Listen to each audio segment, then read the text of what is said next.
Hey folks, it's ioEther and we're back with some more World of Tanks. As you can see, this is a Mace and his T-54. This is a tier 9 game on Abby, and this is the tier 9 Russian tank. It's a Russian tank. I totally wasn't going to say something like Chinese. No, that would be silly. Seeing as this is obviously a Russian medium. Anyways,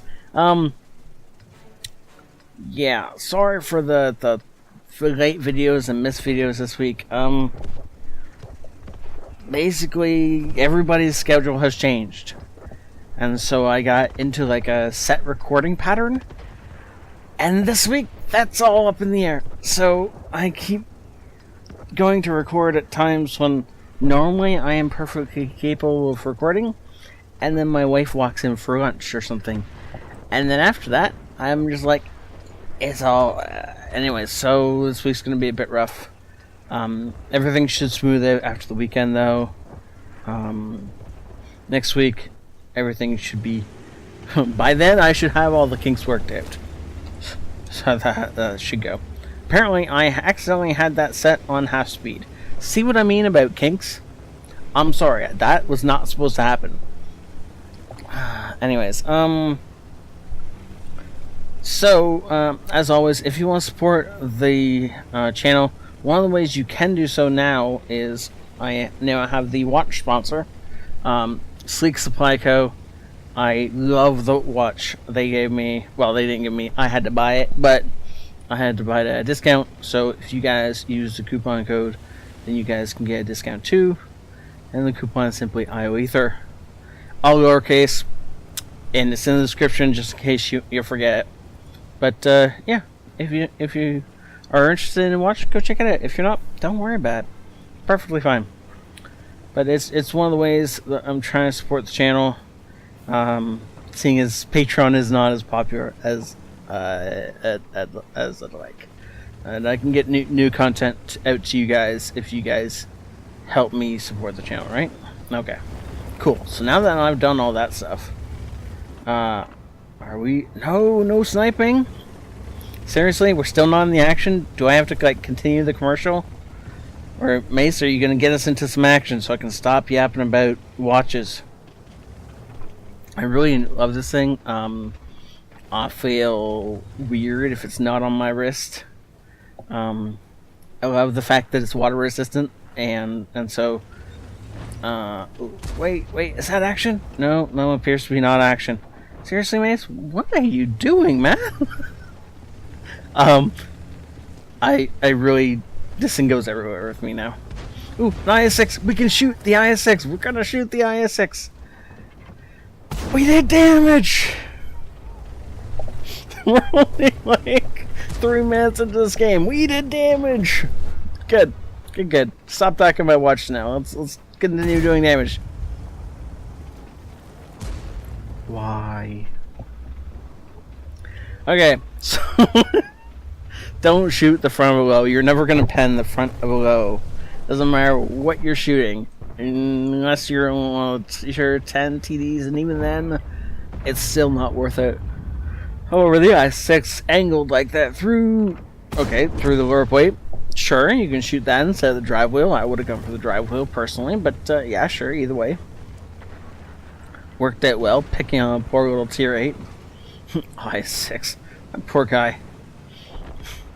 Never really meant to see T-54s on a regular basis. Looks like we're gonna get a side shot into the object. Do in fact, yes. And he manages to get dead from our Type 4 Heavy, blasting him in the side for like 124 damage or something with an HE shell, because that's what HE is for, obviously. But I am glad that there's at least one more enemy gun out of the fight. Now, as we have pushed up this road, they've pushed down this road, so we actually have a flank situation going at the same time as so do they.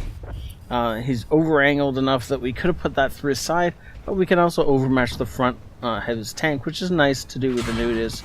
It means we can continually put in fire into that guy without worrying about bouncing or just focusing on tracking him so we can get around the side of him. Like you do with some of the higher tier Swedish ones. Swedish tank destroyers, sorry. He's just waiting to reload so you can finish the Udas off. And exactly what he does. However, the Udas does a ton of damage to us first. So now we're down to 500 health. That's going to be risky. Would be more risky, however, if that low was paying any sort of attention. Because if the low was paying attention, then we would have got shot. And that would have been bad. It looks like the ST-1 is taking apart our allies, which is bad. Now, as much as he'd like to come down hard on his low, circle him and take him out, we're pretty sure there's a Larian 4HE and a Centurion backing this guy up. So, can't do that, as gotta pull him out, and the low takes the bait, comes out side on, so we can just put one through the side. I would have preferred a tracking shot there through the drive wheel, but I understand gun depression on the Soviet mediums are not what you necessarily want, and he just wanted to confirm he was actually going to get the damage into the tank, which is actually really necessary. Lorraine confirming that he's in fact there, this time able to put that tracking shot in, again not doing it. STA2 comes up for some backup, but he is a one-shot for everything on this side, so he's really got to be careful that he doesn't get taken out of this game. Actually, speaking of one-shots, we are definitely a one-shot at this point in time. 232 health. If the low rain rolls really low, maybe he won't kill us, but it's unlikely. He'd have to roll like 70 damage or lower than normal. The low is a sweet target there, and after he fires into the E50, it's too tempting of a target not to take. The Larian did in fact fire both of his shells, and they didn't do a whole lot, so that's good. The Centurion, again, is another one that can take us out in a single shell unless he low rolls, which we're going to really hope he does, or we're going to hope he bounces, because if we give him the side of our tank and he takes it, then this is going to be game over. Okay, well that's good. That is the end of that as we continue to push on through. How did our allies do against the ST-1? Well, there was two of them. One of them fires HE, and they still got murdered. Yeah.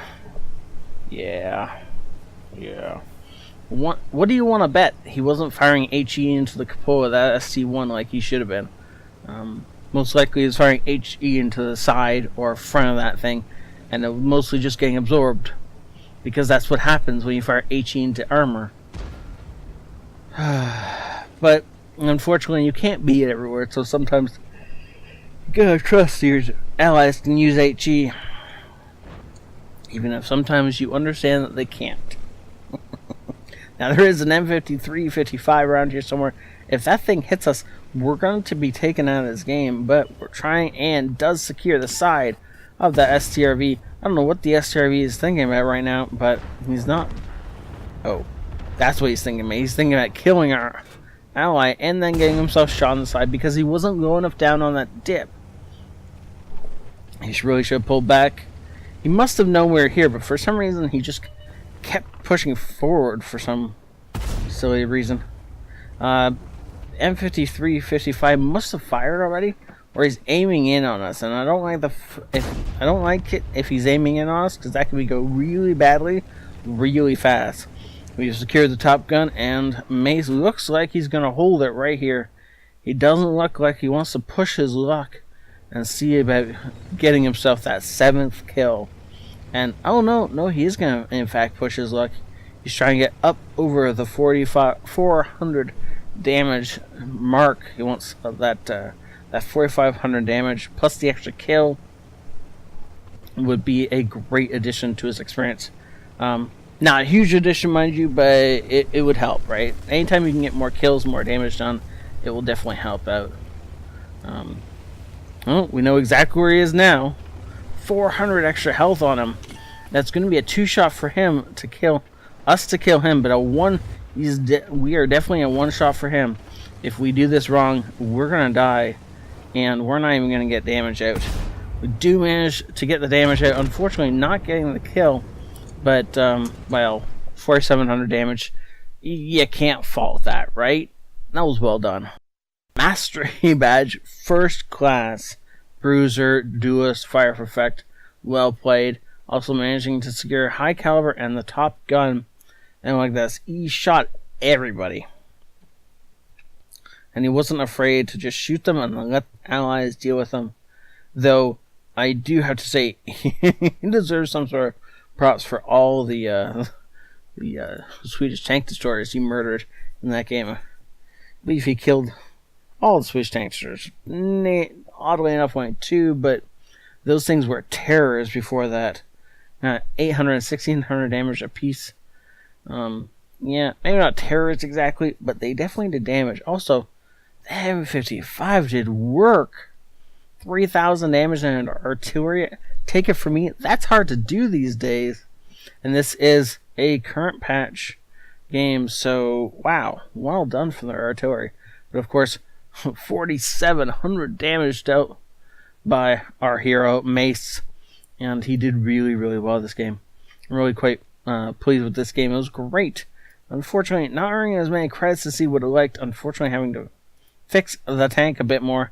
And if I say unfortunately one more time, I will unfortunately have to, I don't know, do something. What do you guys think I need to do if I say unfortunately one more time? Because that would be unfortunate, wouldn't it? I'm sorry. I'm truly sorry. Unfortunately, wow, me and this word today. That was a great game. Not quite what anyone else can replicate without personal reserves running, but still a great game nonetheless. Thank you so much, Mace, for standing in. Thank you for everybody for watching. Once again, if you want the details to support me via the partner, i.e. going and buying watches, then look down below in the description. And thank you whether or not you do that. Have a great night all. This ioEther out.